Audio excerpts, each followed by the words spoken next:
जब भारत में इस्लामिक आक्रमण शुरू हुए तभी से भारत में मंदिर तोड़ने की परंपरा शुरू हुई। 78 युद्ध हुए हैं इस राम मंदिर के निर्माण के लिए, लेकिन 74 तो औरंगजेब तक हुए हैं। इतना संघर्ष हुआ है। स्वतंत्र भारत में हिंदुओं को लड़ना पड़ा अपने रामलला के प्राण प्रतिष्ठा करने के लिए, जो कि उनका मंदिर था और जिसमें वो वर्षों से पूजा और आराधना करते आ रहे थे। बाबर चाहता था कि हम सनातन को यदि खत्म करना चाहते हैं तो हम जहाँ जहाँ इनके इष्ट देवताओं के अवतरण हुए हैं या उनके वो तीर्थ हैं उनको समाप्त किया जाए।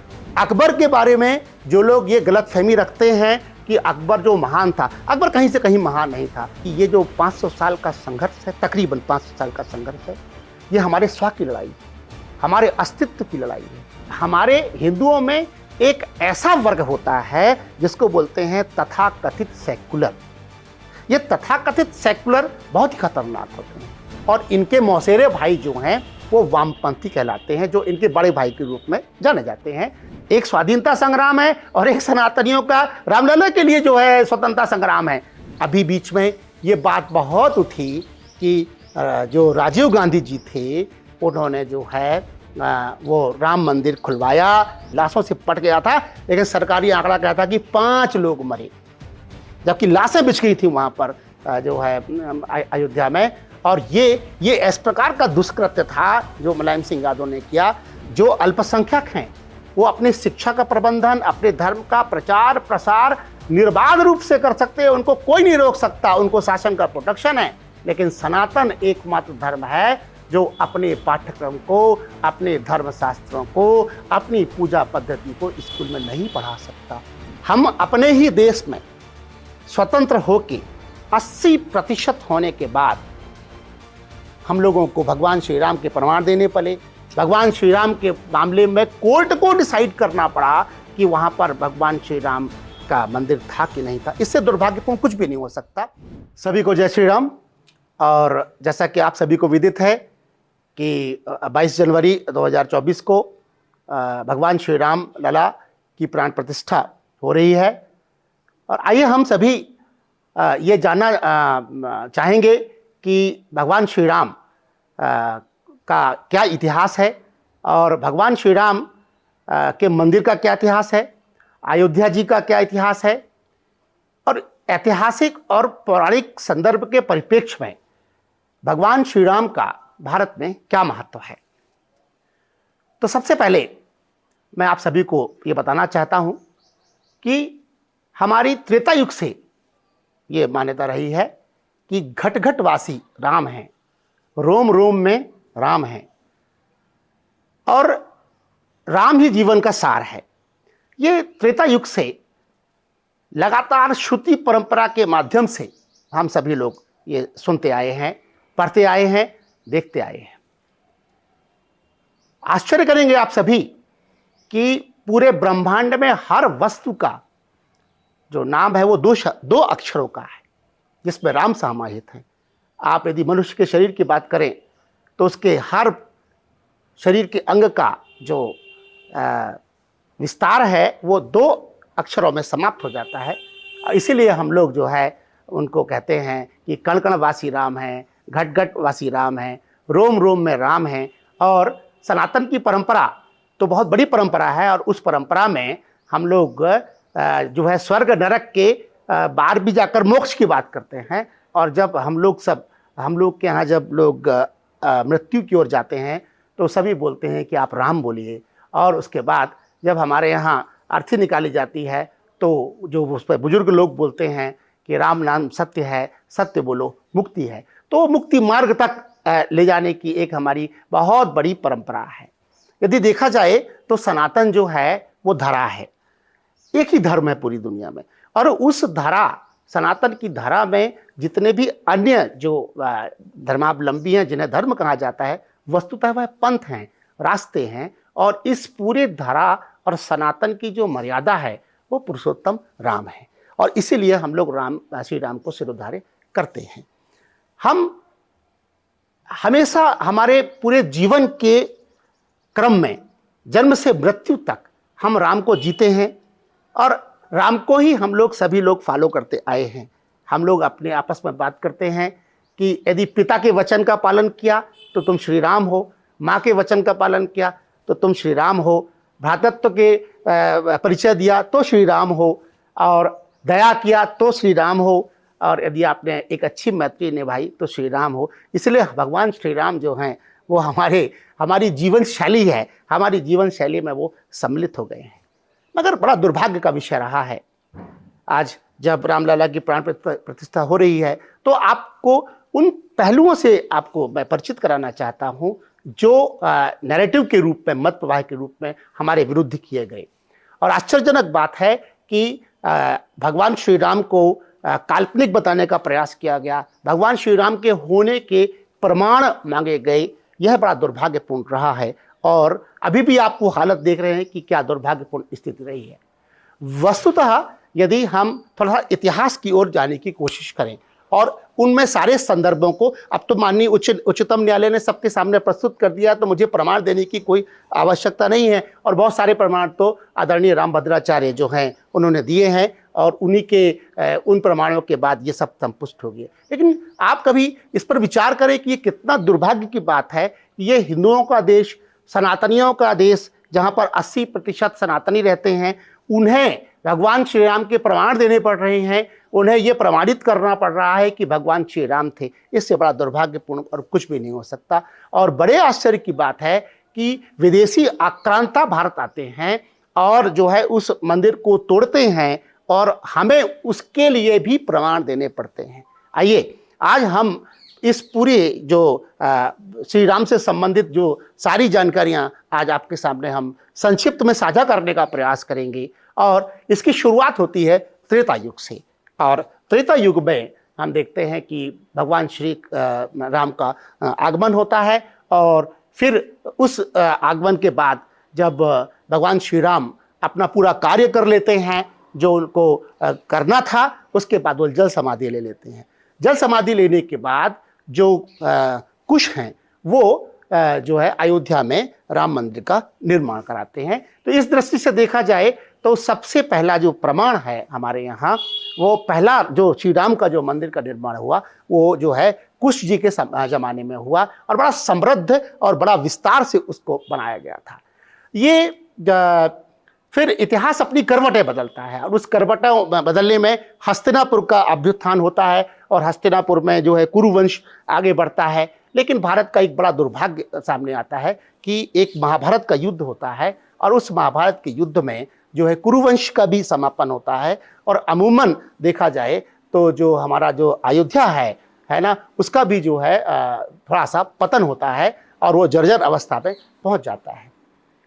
इसके बाद थोड़ा सा विश्रांति काल आता है और मगध का उत्थान होता है, फिर मगध का पतन होता है। उसी बीच में उज्जैनी में जो है वो विक्रमादित्य नाम के राजा जो है वो शासन करने के लिए आते हैं। बड़े पराक्रमी राजा रहते हैं, और वो आखेट के लिए जब जाते रहते हैं तो साकेत में जो है जब पहुंचते हैं वहाँ पर, यानी अयोध्या पहुंचते हैं, तो उनको कुछ ऐसी आध्यात्मिक अनुभूतियाँ होती हैं कि उनको बड़ा अजीब सी बेचैनी सी महसूस होने लगती है। तो वहाँ पर जो साधु संत और सन्यासी हैं उनसे वो पूछते हैं कि यहाँ मुझे इस प्रकार के अनुभव क्यों हो रहे हैं। तो वो बताते हैं कि यहाँ अवधपुरी थी, यहाँ भगवान श्री राम जो है यहाँ पर मंदिर था।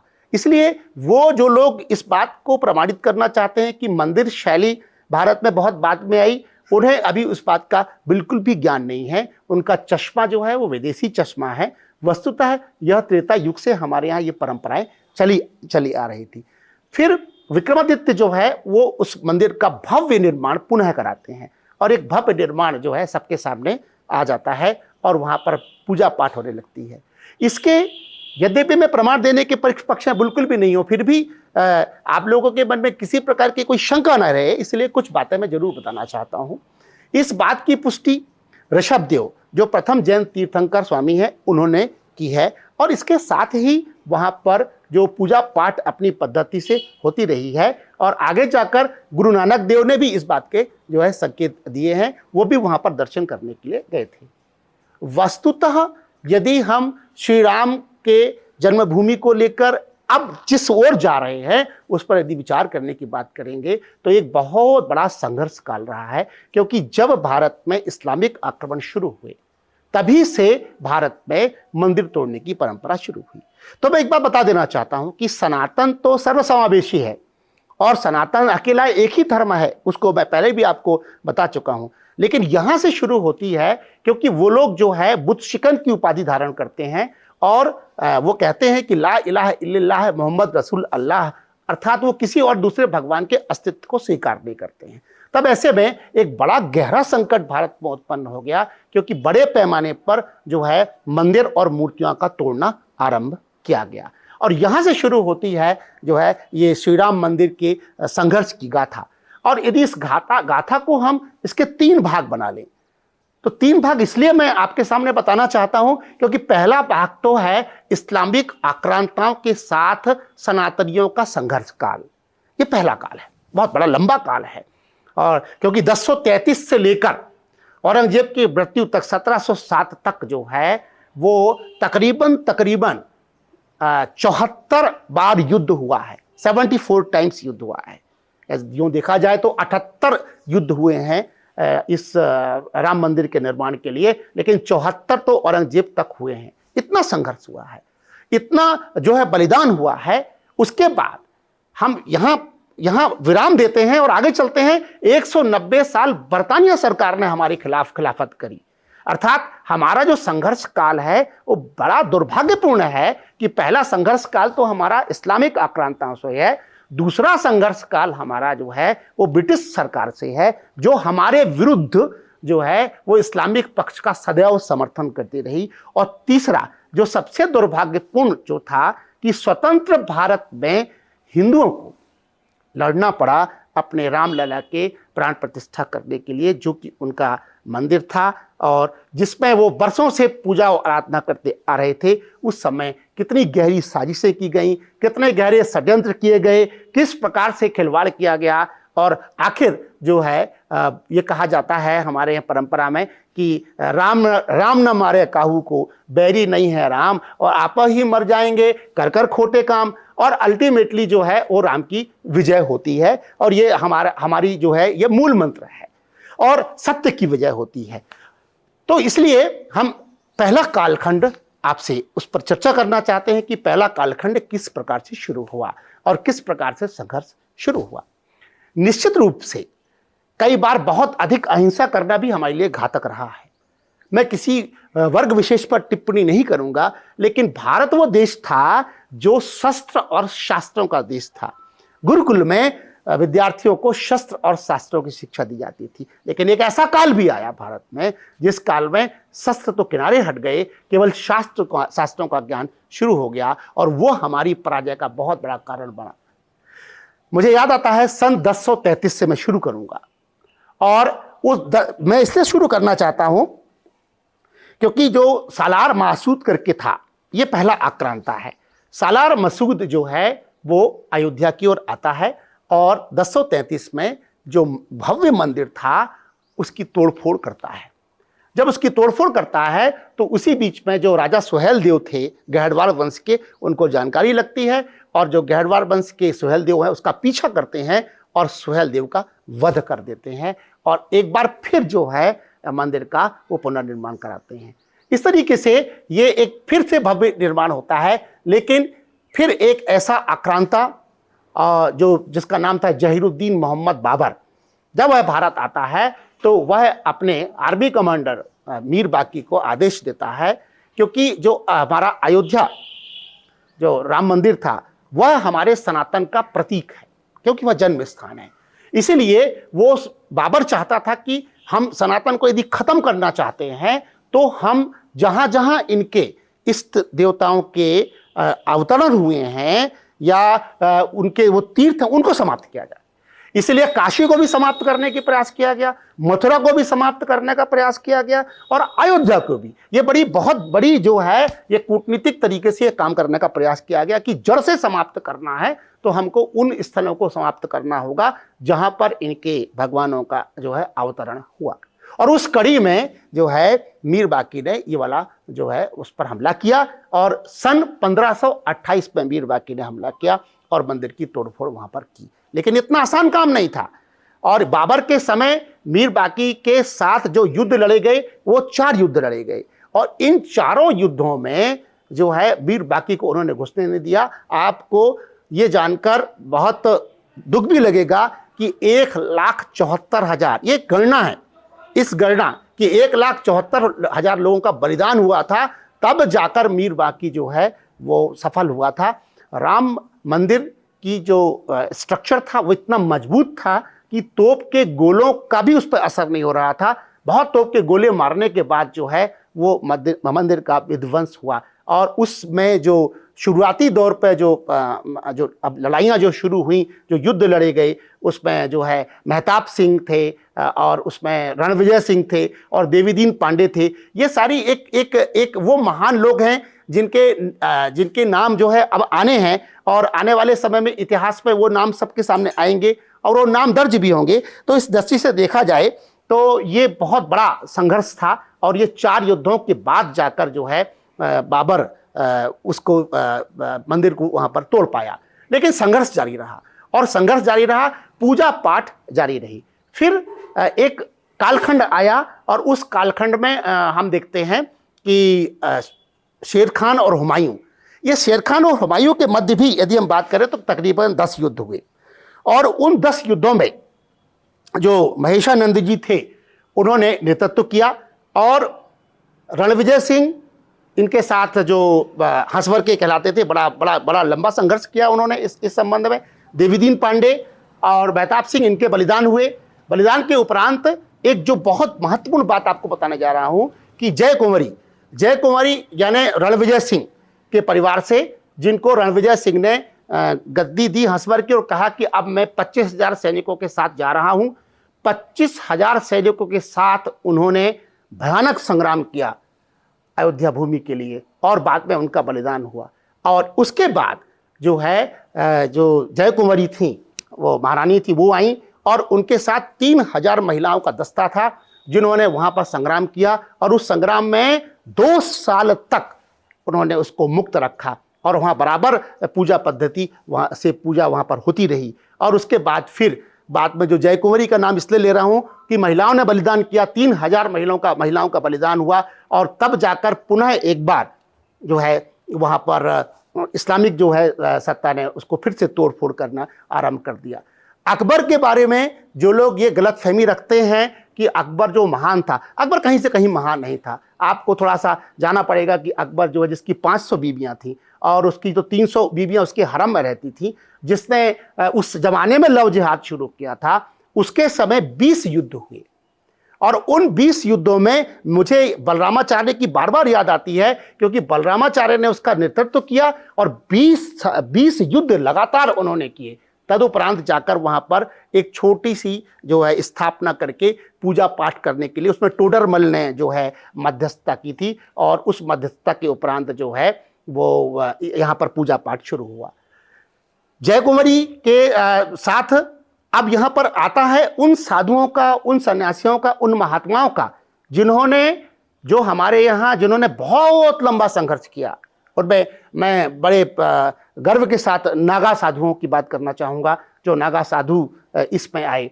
फिर गोरक्षनाथ की ओर से जो लोग आए, दिगंबर पंथ की ओर से आए, निर्मोही अखाड़ा से लोग आए, निर्मले अखाड़ा से लोग आए। इस तरीके से देखा जाए तो एक पूरा का पूरा जो संत है जो हमारे यहाँ, और हमारा जो सनातनी संत है वो तो हमेशा से शस्त्र शास्त्र की बात करता आया। और इसीलिए आप देखेंगे कि इस संक्रांति काल में हमारे संत समाज में सारे संत समाज ने रक्षा करने के लिए शस्त्र उठाए और शस्त्र उठाकर जो है उसने जवाब दिया और इस स्थान को पूर्ण रूप से कभी इस्लामिक सत्ता के नियंत्रण में नहीं आने दिया। मैं फिर से बोलूंगा कि नियंत्रण में नहीं आने दिया और यह संघर्ष काल जारी रहा। फिर औरंगजेब के काल में जब हम चलते हैं तो औरंगजेब के काल में हम सभी जानते हैं कि औरंगजेब किस प्रकार का धर्मांध था, क्रूर था, आतताई था। और उसके समय तकरीबन तकरीबन 30 संघर्ष हुए और इन 30 संघर्षों में औरंगजेब ने बहुत प्रयत्न किया, लेकिन वह जो है उसने इतनी सफलता तो प्राप्त की कि जो राम चबूतरा था उसको भी डिमोलिश कर दिया। यानी एक तरह से देखा जाए तो सबसे अधिक सर्वनाश जो हुआ वो औरंगजेब के समय ही हुआ। और जिस समय औरंगजेब के समय यह संघर्ष हुआ, उस समय मैं आपको बताना चाहता हूं, उनके नाम इसलिए भी लेना चाहता हूं, बाबा वैष्णव दास, और इसी बीच में गुरु गोविंद सिंह और कुंवर गोपाल सिंह, ठाकुर जगदम्बा सिंह, ठाकुर गजराज सिंह ने घनघोर युद्ध किया और अपना बलिदान दिया। 30 बार के युद्ध हुए और इसमें 2 लाख से अधिक लोगों ने बलिदान दिया था। इसलिए मैं कह रहा हूं कि जो नींव की ईंट है वहां से लेकर हम कंगूरे तक आपको बताना चाहते हैं। आप सिर्फ कंगूरों पर मत जाइए, थोड़ा नींव की ईंट पर हम चर्चा कर रहे हैं, तो इसके माध्यम से आपको उनके नाम इसलिए यहां पर बताने की जो है यहां पर चेष्टा भी कर रहे हैं, ताकि उनके साथ जो है एक तरह से न्याय भी हो सके और लोग जान सकें कि ये कितना लंबा हमारा संघर्ष काल रहा है। यहां पर औरंगजेब के मर जाने के बाद फिर धीरे धीरे मुगल साम्राज्य का पतन हुआ, पेशवाशाही का भी पतन हुआ, और उसके उपरांत जो है फिर बरतानिया सरकार यहां पर आ गई। हमारा यह दूसरा यहां से एपिसोड शुरू होता है। मैं आपसे बता रहा हूं कि ये जो 500 साल का संघर्ष है, तकरीबन 500 साल का संघर्ष है, यह हमारे स्व की लड़ाई है, हमारे अस्तित्व की लड़ाई है, हमारे त्रेता युग से आज तक की आस्थाओं की कहानी है, उसके विश्वास की है, उसकी स्थापना की है। यदि यह स्थापना नहीं होती तो हमारा त्रेता युग से लेकर आज तक की सूत्री परंपरा का इतिहास समाप्त हो जाता। आज वो पूरा का पूरा हमारा विरासत पुनर्जीवित हो गई है। इसलिए इस दृष्टि से हम लोग अपने इस माध्यम से आपको बताना चाह रहे हैं कि उसका महत्व केवल धार्मिक नहीं है, उसका महत्व ऐतिहासिक भी है। और फिर बरतानिया सरकार ने जो है वो हमेशा से बरतानिया सरकार ने यानी ब्रिटिश सरकार ने इस्लामिक सत्ता का साथ दिया। और आश्चर्य की बात है कि हमारे हिंदुओं में एक ऐसा वर्ग होता है जिसको बोलते हैं तथाकथित सेकुलर। ये तथाकथित सेकुलर बहुत ही खतरनाक होते हैं। ये होते तो हिंदू हैं, लेकिन ये हमेशा बात जो करते हैं वो बात करते हैं इस्लामिक पक्ष की, ये बात करते हैं क्रिश्चियनी पक्ष की, और ज़्यादातर हम लोग इनको क्रिप्टो क्रिश्चियन के रूप से जानते हैं। ये हर काल में विद्यमान रहे हैं और इनके मौसेरे भाई जो हैं वो वामपंथी कहलाते हैं, जो इनके बड़े भाई के रूप में जाने जाते हैं, जिनको धर्म से और इससे कोई लेना देना नहीं है। बरतानिया सरकार ने बहुत ही घातक कार्य किया। जब 1853 में विवाद शुरू हुआ और अभी आपकी ओर से बात आई थी कि बाबा फकीर खालसा के बारे में बात आई थी, निहंग साधु की बात आई थी जिन्होंने जो है मोर्चा संभाला, तो आपको जानकर आश्चर्य होगा कि जब 1853 में जब यहाँ पर दंगा शुरू हो गया हिंदू मुस्लिम का और विवाद जब गहरा गया, तो 1857 में भी यह विवाद गहराया। 1858 तक आते आते ब्रिटिश सरकार ने बड़ा घातक निर्णय लिया और उन्होंने क्या किया कि जो वो विवादित ढांचा था हम उसको मंदिर ही कहेंगे, हम उसको बिल्कुल मस्जिद नहीं कहेंगे, क्योंकि अब आर्कियोलॉजिकल जो साक्ष्य आए हैं उससे स्पष्ट हो गया है कि वहां पर मस्जिद नाम की कोई चीज थी ही नहीं। केवल मंदिर के ऊपर उन्होंने एक स्ट्रक्चर खड़ा कर दिया था मस्जिद नुमा, और उसको इन लोगों ने बाबरी मस्जिद का नाम देना शुरू कर दिया था। वस्तुतः कहानी ये थी। इसलिए इस दृष्टि से देखा जाना चाहिए कि वहां पर एक ढांचा था और वहां मंदिर ही था। मंदिर के ऊपर एक विवादित ढांचा खड़ा करके इन्होंने उसको बाबरी मस्जिद का आकार दिया था। मगर बरतानिया सरकार ने चारों तरफ रेलिंग लगा दी और रेलिंग लगाने के बाद मुसलमानों को तो जो है नमाज अदा करने का तो पूरी उनको खुली छूट मिल गई, और हमारा जो राम मंदिर का परिसर था वो बाहर हो गया।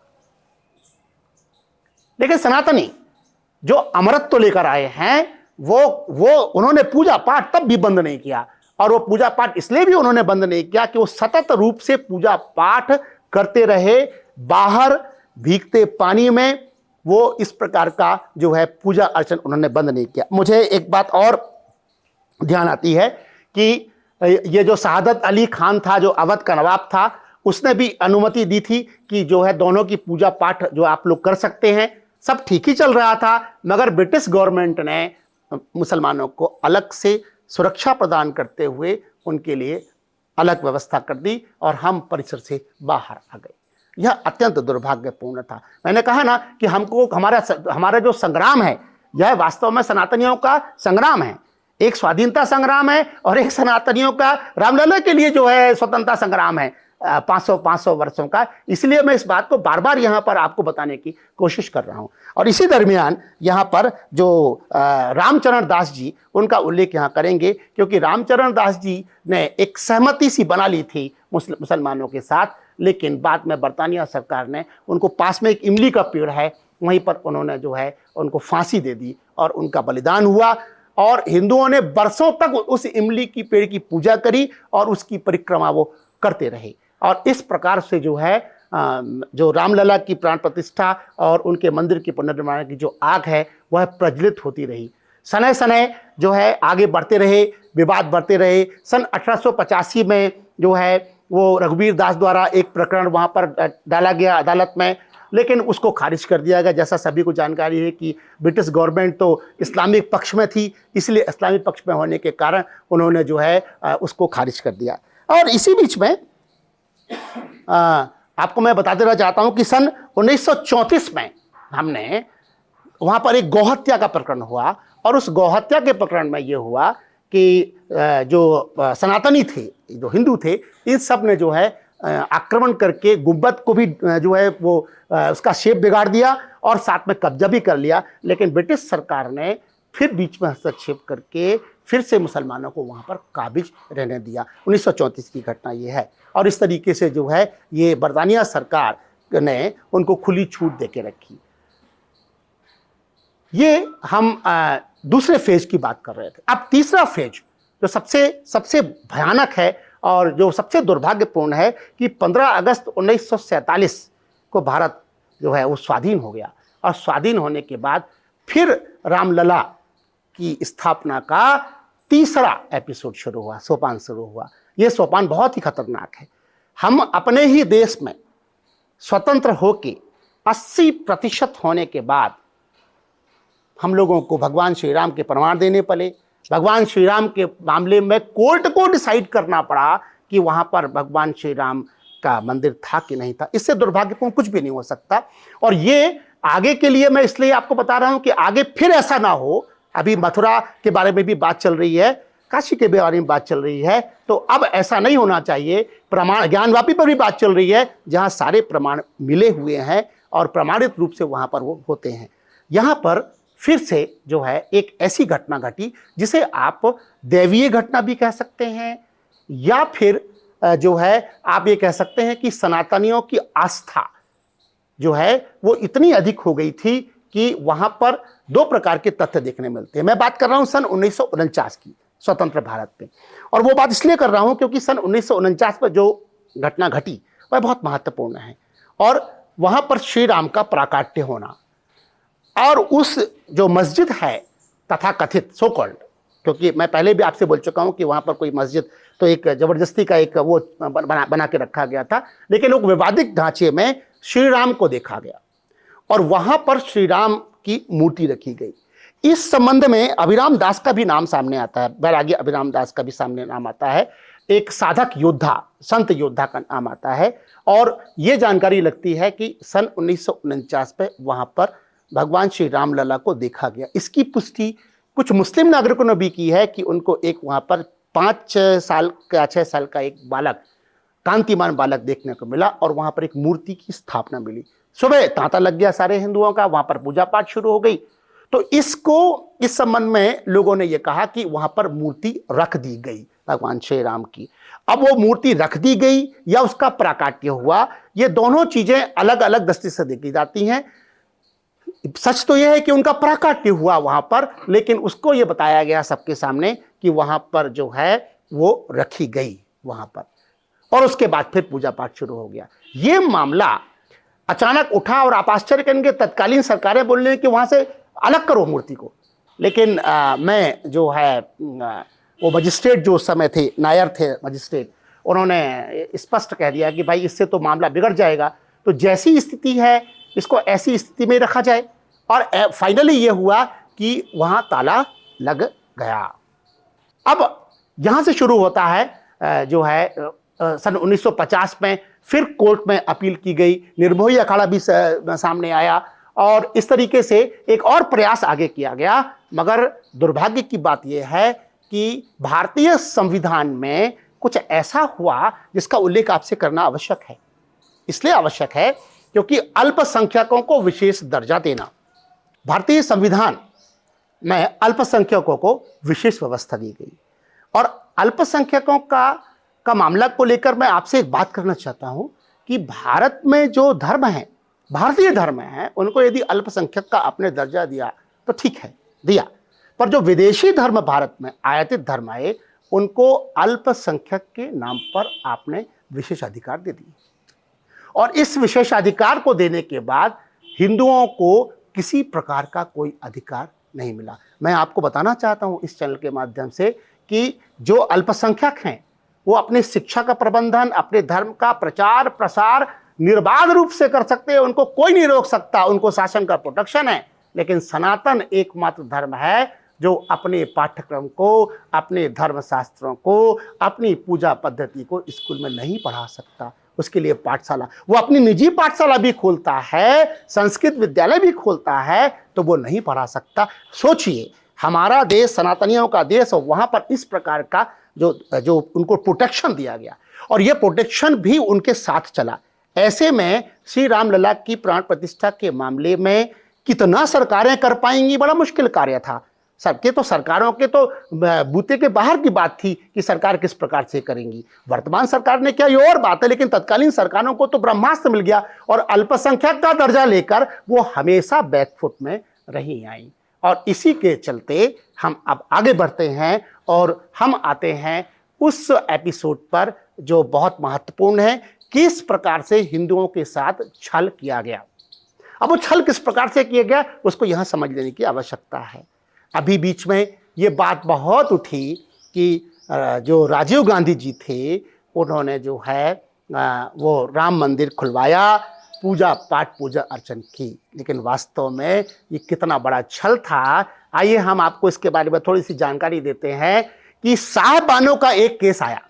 ये बहुत महत्वपूर्ण है साहिबानों का केस, क्योंकि साहिबानों के केस में राजीव गांधी सरकार, तत्कालीन सरकार ने आउटराइट सब बातों को, मानव अधिकार को रिजेक्ट करते हुए, संशोधन करते हुए जो साहिबानों का केस था उसमें तलाक में मिलने वाली भरण पोषण की राशि और अन्य मामलों में वो उनको विशेषाधिकार दे दिया। सुप्रीम कोर्ट का निर्णय उलट दिया गया साहिबानों केस में। सोचिए, अब जब उलट दिया गया तो बड़ी विषम परिस्थिति भारत में निर्मित होने लगी। कॉमन सिविल कोड की बात होने लगी तो एक तुष्टीकरण की राजनीति खेली गई और उस तुष्टीकरण की राजनीति के अंतर्गत जो परम पूज्य देवराहा बाबा के पास इंदिरा गांधी भी जाती थी, राजीव गांधी भी गए और जो है वो अटल बिहारी वाजपेयी जी भी गए। देवराहा बाबा वो शख्सियत थे जो निश्चित रूप से कहीं ना कहीं वो किसी ना किसी के वो अवतार थे, क्योंकि वो बहुत लंबी आयु जिए और उन्होंने राजीव गांधी से कहा कि बच्चा वहाँ मंदिर बन जाने दो। ऐसी बातें उन्होंने और मंदिर खोलने की बात की। तो एक सोची समझी रणनीति के तहत हिंदुओं को तुष्ट करने के लिए और हिंदुओं को वोट बैंक के रूप में इस्तेमाल करने के लिए तत्कालीन प्रधानमंत्री जो थे राजीव गांधी जी ने, उन्होंने सन 1986 में इसको खुलवा दिया। और खुलवाने के लिए उन्होंने कोर्ट में जो पांडित जी थे हमारे, उन पांडित जी का सहारा लिया और कोर्ट में उन्होंने यह खुद ही कह दिया कि किसी प्रकार की अशांति नहीं भड़केगी, सब कुछ शांतिपूर्ण ढंग से हो जाएगा। जब सरकार ने यह स्टैंड लिया तो जो उस समय पांडित जी थे उन्होंने भी उसकी अनुमति दे दी कि भाई ठीक है, यहाँ पर जो है अब आप पूजा पाठ कर सकते हैं। तो इस प्रकार से ये पूजा पाठ वहाँ पर चालू हो गई। ये एक ऐसा स्टेप था जिस स्टेप को आपके सामने रखा जाता है और ये बताया जाता है कि एक्चुअली में उन्होंने मंदिर खुलवा दिया। वस्तुतः मैंने आपके सामने स्पष्ट कर दिया कि ये सोची समझी रणनीति के अंतर्गत जो है ये सब काम किया गया।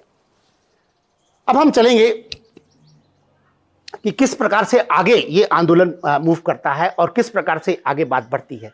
जब ये बात यहाँ पर हो गई तो फिर एक और जो है घटना सामने आती है, और अब यहाँ से शुरू होता है विश्व हिंदू परिषद का आगमन।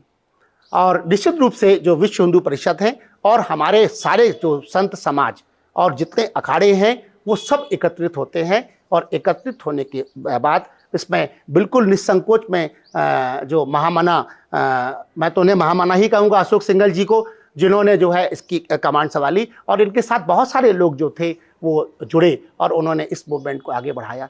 तो बात हो रही है कि 9 नवंबर 1989 को वहाँ पर 7 घन फीट खड्डा ही खोद दिया जो विश्व हिंदू परिषद ने, और ये कहा कि अब हम इसकी नींव रखते हैं, और वो नींव रखने के नींव रख ही दी उन्होंने, और इस पर पूरा विवाद होना चारों तरफ चला गया और कोर्ट में मामला सब जुडिशरी था। तो इस तरीके से ये विवाद आगे बढ़ने लगा और अब ये जो है संघर्ष और उत्तरोत्तर तेज होने लगा।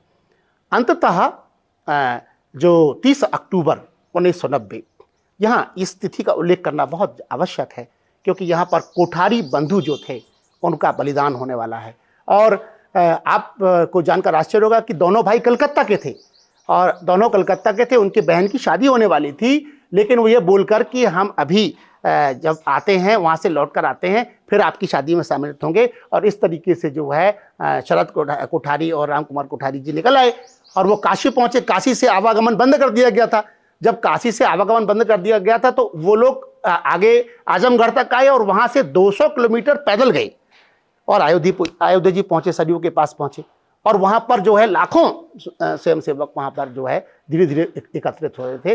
तो ये 30 अक्टूबर की बात है, और इन्होंने जो है शरद कोठारी ऊपर चढ़े और इन्होंने भगवा ध्वज लहरा दिया। उसके बाद राम कुमार जो है कोठारी भी चढ़े, और फिर इसके बाद वो भयानक जो कांड हुआ जो अनादि काल तक जो है मुलायम सिंह यादव उससे उबर नहीं पाएंगे, और मुलायम सिंह यादव ने वहाँ पर पूरी जो है सिक्योरिटी की व्यवस्था की थी, और उसके बाद उन्होंने जो देखते ही गोली मारने के आदेश दे दिए और बेतहाशा गोली चली।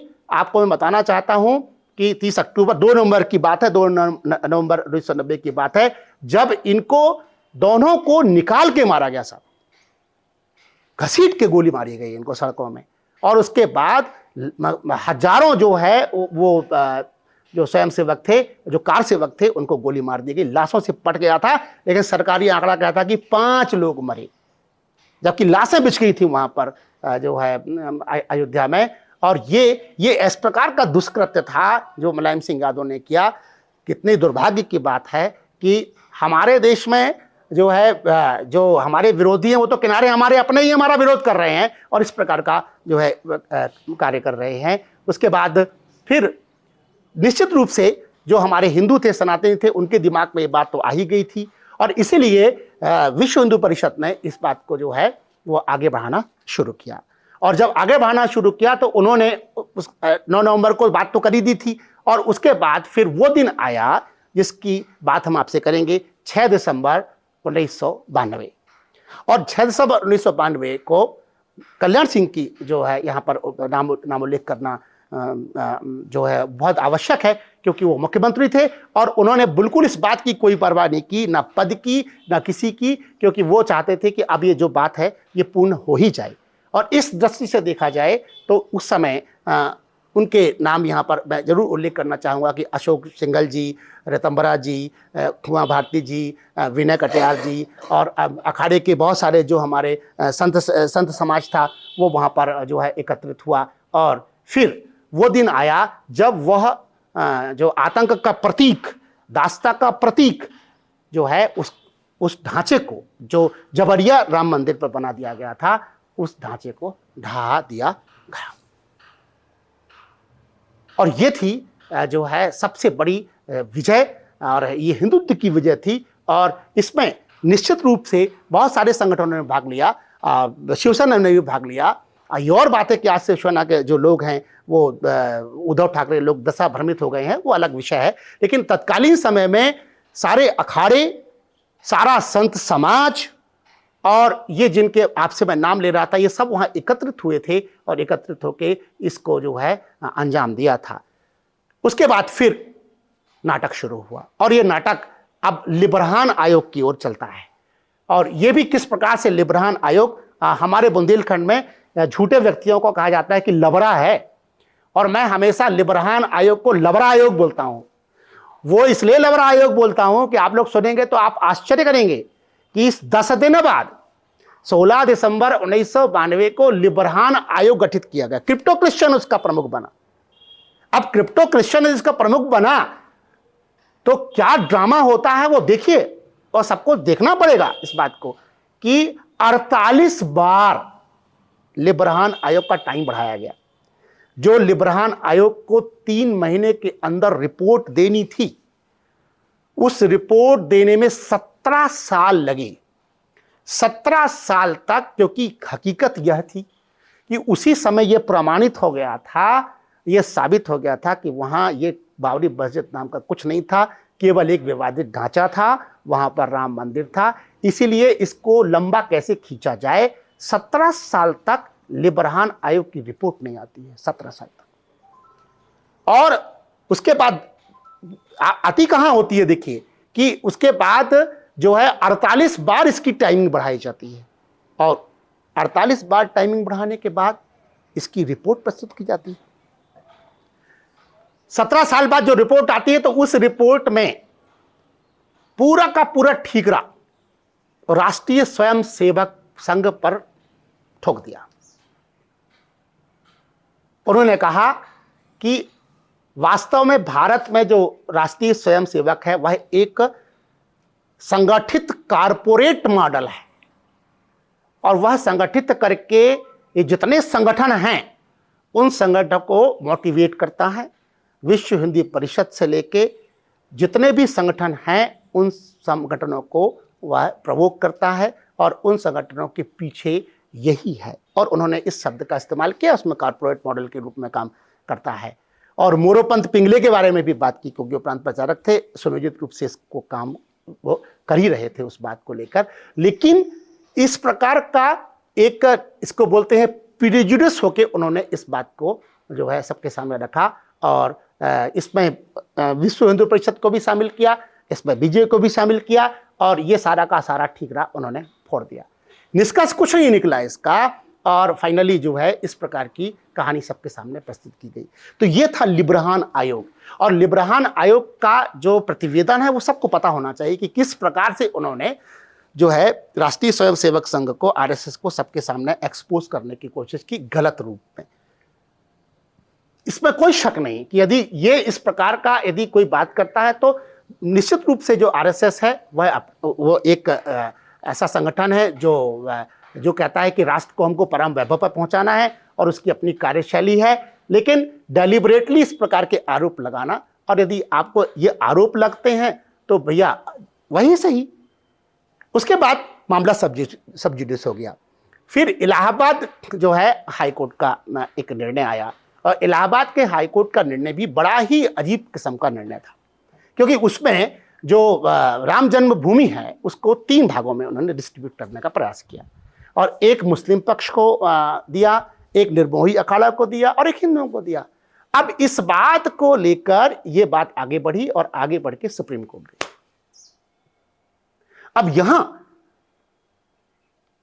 इसके पहले एक बात और आपको बताना चाहता हूं कि सन 2013 में यूपीए सरकार ने क्या किया, उसका उल्लेख भी करना जरूर, आपके चैनल के माध्यम से उल्लेख करना चाहता हूं, बहुत जरूरी भी है उसको उल्लेख करना। वक्फ बोर्ड, वक्फ बोर्ड, अब ये वक्फ बोर्ड क्या है साहब? सन 2013 में यूपीए सरकार ने जो काम किया, वक्फ बोर्ड ने, कांग्रेस और उनके जो सभी जो सम्मिलित सहयोगी थे, उन्होंने वक्फ बोर्ड के अंतर्गत यह अधिकार दे दिया कि भारत में किसी भी भूमि में यदि कोई वक्फ बोर्ड ये कह दे कि ये जमीन हमारी है, तो आपको नोटिस मिलेगा, और आपको उसको नोटिस का जवाब देना पड़ेगा। किसी भी जगह, मतलब आप आश्चर्य करेंगे, ये सभी को वक्फ बोर्ड पढ़ना चाहिए, और 2013 में जो अमेंड किया है उसको धारा 40 पढ़ना चाहिए, जिसमें स्पष्ट है कि वो अभी हम जिस परिसर में बैठे हैं, यदि इस पर ये कह दिया जाए कि ये जो वक्फ बोर्ड की संपत्ति है, तो अभी आपको नोटिस आ जाएगा, और नोटिस आने के बाद आपको जवाब देना पड़ेगा, बाद में भले आप जीत जाएं। तो ये तो आपने बिल्कुल सीधा सीधा क्या दे दिया उनको, सीधा सीधा रास्ता खोल दिया उनका पूरे भारत में। इसलिए पूरे भारत में हर जगह आप देखें कब्जा जो हो रहा है, और रेलवे स्टेशन के पास सब जगह जो कब्जा हो रहा है, विषयांतर नहीं होगा, मैं विषयांतर नहीं कर रहा हूं, मैं बताना चाह रहा हूं कि इस प्रकार से एक और कठिनाई खड़ी कर दी, और यह कठिनाई खड़ी कर दी। और एक और कठिनाई इसके पहले भी इन्हीं लोगों ने खड़ी करी कि राम जन्मभूमि को लेकर छोड़ दें तो जिस पर जो बना हुआ है वह बना रहेगा। तो अब मथुरा को लेकर आगे आने वाली समस्याएं खड़ी होंगी। खैर वो सबका उनका भी संशोधन हो जाएगा, सरकार जो है संशोधन कर सकती है, सरकार को पूरा अधिकार है और उस अधिनियम को वो जो है संशोधित कर सकती है, और ये दोनों अधिनियम आगे जाके संशोधित होंगे, और ये भी संशोधित होगा वक्फ बोर्ड का। ऐसा मैं उम्मीद करता हूं कि ऐसा होगा। और इस दृष्टि से और पुष्ट कर दिया, फिर सुप्रीम कोर्ट में जो 5 जजों की जो बेंच थी उसने सुनवाई करना शुरू की। देखिए यहाँ पर माननीय नरेंद्र मोदी और योगी आदित्यनाथ जी का नाम लेना बहुत लाजमी है, क्योंकि ये बहुत महत्वपूर्ण बात है, और हम सभी जानते हैं कि सत्ता का एक महत्वपूर्ण योगदान होता है, और उस सत्ता के साथ सत्ता में सभी न्यायपालिका, कार्यपालिका, विधायिका ये सभी आती हैं, और उस दृष्टि से देखा जाए तो सभी एक राय हुए इस बात को लेकर, और उस पर जो है बहस शुरू हुआ। सन 2017 से यह विचार किया गया कि क्यों ना इसकी प्रतिदिन सुनवाई की जाए, और जब प्रतिदिन सुनवाई करने की बात हुई तो ये बात आगे बढ़ी, और जब आगे बढ़ी तो फिर यहाँ पर बहुत महत्वपूर्ण जो योगदान आता है वह जगत गुरु रामभद्राचार्य जी का आता है। क्योंकि रामभद्राचार्य जी से जो मुस्लिम जज ने जो प्रश्न किया कि आप जो है कोई आप प्रमाण दे सकते हैं, फिर वही प्रमाण वाली बात आ गई। तो फिर रामभद्राचार्य जो कि दिव्य दृष्टि है, वो जनमान जरूर है, लेकिन हम लोग उनको दिव्य दृष्टि के रूप में जानते हैं कि उनको भगवान ने दिव्य दृष्टि दी है। जिनको 13 लाख प्रश्न एक साथ याद हो, मुखाग्र याद हो, वो अपने आप में कहीं ना कहीं अवतारी पुरुष तो हैं ही, और उन्होंने वहां पर वेदों से प्रमाण दिए। वो मुस्लिम जज ने कहा है, आप उसका स्टेटमेंट पढ़िएगा कि यू आर डिवाइन, मतलब आप तो दैवीय हैं। और इस प्रकार के वहां पर जब प्रमाण सामने आए तो ये बिल्कुल साफ हो गया कि 2.77 एकड़ की जो जमीन है वो जमीन जो है वो राम जन्मभूमि की जमीन है। और आखिरकार ये जो निर्णय है 9 नवंबर और 2019 को ये पारित हो गया, और पारित होने के बाद फिर 5 अगस्त 2020 को इसका भूमि पूजन हुआ। और भूमि पूजन होने के बाद अब जो है आपके सामने 22 जनवरी 2024 को रामलला की प्राण प्रतिष्ठा होने वाली है, और बड़ा शुभ मुहूर्त है। जैसा कि मैं आपको पहले बता रहा था कि पिंगल संवत्सर चल रहा है, और विक्रम संवत 2080 चल रहा है, पौष शुक्ल द्वादशी, तदनुसार 22 जनवरी को जो है ये गज केसरी योग में श्री रामलला की प्राण प्रतिष्ठा होने जा रही है। और आप सभी को बहुत सारी शुभकामनाएं। इस पूरे आंदोलन में बहुत सारे ऐसे नाम हैं जिनका यहाँ पर उल्लेख किया जाना था। तो इसमें चंपत राय जी का उल्लेख इसलिए करेंगे क्योंकि उनको तो श्री राम का पटवारी कहा जाता है, और चंपत राय जी उस समय पूरा वहाँ पर कारोबार देख रहे हैं। 43 साल हो गए उनको, उन्होंने अपना जीवन ही छोड़ दिया। तो ऐसे ऐसे महान लोग इसमें जो है जुड़े हुए हैं। मुझे लगता है कि आपके चैनल के माध्यम से मैं सबसे पहले तो ये क्षमा मांगूंगा इस बात से लेकर कि बहुत सारे नाम हैं और असंख्य नाम हैं, 10 लाख लोगों का बलिदान हुआ है, तो किस किस का यहाँ पर नाम का उल्लेख कर पाता। एक समय सीमा है, एक समय की बाध्यता है, और जब समय की बाध्यता होती है तो उसमें कई बार ऐसी त्रुटियां हो जाती हैं। तो हमारा ये जो प्रयास है इसको उन त्रुटियों को आप माफ़ करते हुए देखेंगे, और आगे जब और इसमें सविस्तार जानकारी हम लोग अगले एपिसोड में इसमें सविस्तार जानकारी आपको जो है देंगे। अब मैं उस पक्ष की ओर जाना चाहता हूं जो बहुत महत्वपूर्ण पक्ष है, जो वामपंथी हैं और जो कांग्रेस है। यहाँ मैं किसी दल विशेष का नाम जरूर ले रहा हूं, लेकिन मैं उनको कोई पूर्वाग्रह नहीं रखता, क्योंकि भगवान श्री राम ने कभी किसी के साथ पूर्वाग्रह रखा नहीं, और वो सबके अपने राम हैं। और जब उनको आमंत्रण भेजा गया तो उन्होंने आमंत्रण जो है वह स्वीकार तो किया, लेकिन उन्होंने आमंत्रण उस दृष्टि से स्वीकार नहीं किया, वो राम लला की प्राण प्रतिष्ठा में शामिल नहीं हो रहे हैं। मेरा उनको संदेश है, यह संदेश है कि आपने श्री राम को काल्पनिक कहा था, आपने सुप्रीम कोर्ट में भी कहा राम को काल्पनिक कहा, और आश्चर्य की बात है कि आप रामनवमी की छुट्टी भी लेते हैं। तो राम के अस्तित्व पर प्रश्न करने वाले, रामायण और महाभारत जैसी पुस्तकों पर प्रश्न करने वाले माननीय न्यायाधीशगण जो करते हैं, और ये जो वामपंथी है और इनके साथ जुड़े समस्त जितने आतताई हैं, वो कभी कुरान पर कोई प्रश्न नहीं करते हैं। आश्चर्य की बात है, वो कभी बाइबल पर कोई प्रश्न नहीं करते हैं, वो कभी उनकी ऑथेंटिसिटी पर कभी कोई प्रश्न नहीं करते हैं। क्योंकि हिंदू जो है वह शांति का पुजारी है, वो अहिंसा का पुजारी है, वह जो है बहुत अधिक सर्वसमावेशी है। पर इसका मतलब ये ना लगाया जाए तो निश्चित रूप से अब महाभारत और रामायण पाठ्यक्रम का हिस्सा बन रहे हैं और वो सबके सामने आ रहे हैं। और ये जो रामलला की प्राण प्रतिष्ठा है, ये एक इतिहास को बना रही है।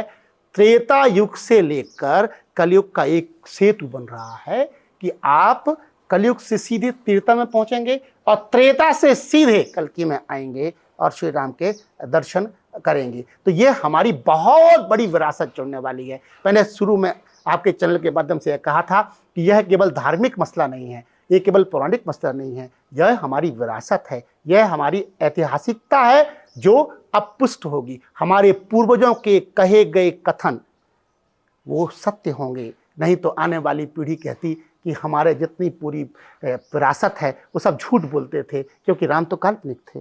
अब उस मत का खंडन होगा और इस मत की स्थापना यहां पर होने वाली है। ध्यान रहे, अभी जो षड्यंत्र चल रहा है उसकी ओर भी ध्यान आकर्षित करके मैं अपनी बात समाप्त करूंगा। आपने टीवी चैनल के माध्यम से देखा होगा, अब जो आतताई हैं और जो वामपंथी हैं और जो कांग्रेस के साथ और भी जो लोग हैं जो कहते हैं कि सनातन को नष्ट कर देंगे हम, सनातन नष्ट हो जाएगा, उसकी तुलना विभिन्न तरीकों से वो करते हैं, बीमारियों से उसकी तुलना करते हैं। दक्षिण भारत में स्टालिन और उदयनिधि लोग ये जानते ही नहीं है कि राम कौन है। अभी दिग्विजय सिंह टीवी में आ रहे थे और वह बात कह रहे थे कि इसका श्रेय जो है निर्मोही अखाड़ा को मिलना चाहिए, इसको रामानंदी संप्रदाय को मिलना चाहिए। अरे भैया, काहे को फूट डलवाने की कोशिश कर रहे हो, है ना? इस प्रकार की अभी भी ये सुधरे नहीं, ये अभी सुधरे नहीं। इसलिए कहते हैं, गोस्वामी तुलसीदास ने कहा है, नवनी नीच की अति दुखदाई। नीच व्यक्ति यदि विनम्र होता है तो समझ लीजिए कि वह आपका भयानक नुकसान करने वाला है, और इसलिए उन्होंने कहा है कि नवनी नीच की अति दुखदाई।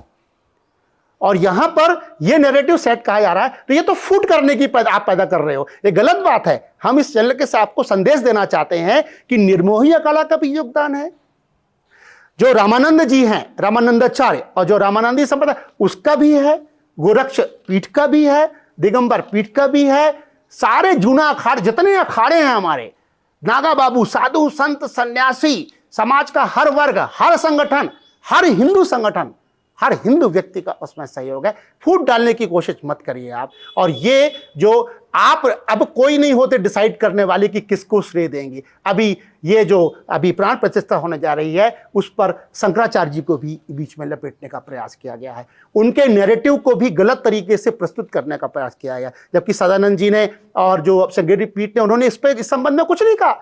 वो तो कह रहे हैं कि उनके पत्र जारी हो गए हैं। तो हमारे जो धर्माचार्य हैं, जो श्रेष्ठ और शीर्ष धर्माचार्य हैं, उनको गलत तरीके से उनका इंटरप्रिटेशन नहीं होना चाहिए। तो इसीलिए इस चैनल के माध्यम से ये बताना चाहते हैं कि आप बिल्कुल हिंदू कोई भ्रम में ना फंसे, कहीं कोई भ्रम की स्थिति नहीं है। क्योंकि जिस दिन रामलला की प्राण प्रतिष्ठा होगी, ये फिर मुंह खोलेंगे और फिर ये बोलेंगे इसको नहीं बुलाया, उसको नहीं बुलाया, ये निर्मोही अखाड़ा को सौंप देना चाहिए, ये रामानंदी संप्रदाय को सौंप देना चाहिए। विश्व हिंदू परिषद इसमें कहां से आ गया, आरएसएस कहां से आ गया, बीजेपी कहां से आ गया। ये सारे के सारे इस चैनल के माध्यम से आपको पहले ही मैं खुलासा कर देता हूं कि इस प्रकार के षड्यंत्र आएंगे। तो ये भविष्यवाणी है एक तरह से कि जैसे ही रामलला की प्राण प्रतिष्ठा होगी, ये फिर उस नैरेटिव में जाएंगे कि इनको नहीं दिया, इनको नहीं बुलाया। आप सचेत रहिए, सतर्क रहिए, और ऐसे लोग अब हिंदुत्व को और हिंदू धर्म के बीच में खाई पैदा नहीं कर पाएंगे, और वो सावधान हो जाएं। और इसलिए ये सबका संवेद प्रयास था, और ये रामलला की प्राण प्रतिष्ठा यहाँ पर होने जा रही है। तो आपको इस संबंध में बहुत सारी शुभकामनाएं। और ये नैरेटिव की बीजेपी और आरएसएस ने मिलकर इसको किया है आगे। तो यदि आपको उससे आत्मसंतुष्टि होती है यदि आतताइयों को और जो इन लोगों को, तो वही सही। यदि उनको ये लगता है तो वही सही। भाई किसी ना किसी को तो आगे बढ़ना था और किसी न किसी को आगे बढ़ना था। राम काज कीने बिना मोहि कहाँ विश्राम। तो इसलिए एक छोटी सी बात कह के अपनी बात समाप्त करूंगा। खल वंदना, और वो खल वंदना इसलिए इस चैनल के माध्यम से कि गोस्वामी तुलसीदास जी कहते हैं कि खल वंदना पहले कर लेना चाहिए। अब खल वंदना के बारे में क्या कहा मैं आपको सुना देता हूं। बहुरी बंदी खल गन सती भाएं, जे बिनु काज दाहिने हु बाएं, परहित हानि लाभ जिन केरी, उजरे हरस विषाद बसेरे। ये गोस्वामी तुलसीदास जी ने खल वंदना की है कि ऐसे खल जो जिनका आप उनका हित करेंगे तो भी वो आपको डसेंगे, ऐसे खल जो आपके दाहिने बाएं घूमते हैं, ऐसे खल कि उनको आपके उजड़ जाने में प्रसन्नता होती है और आपके बसने में उनको दुख होता है, ऐसे खलों को जो है उनका वंदन करते हैं हम। और ऐसे खलों को जो है खल वंदना ये गोस्वामी तुलसीदास जी की आप प्रस्तुत करते हैं। तो सभी को जय श्री राम, जय राम जी की।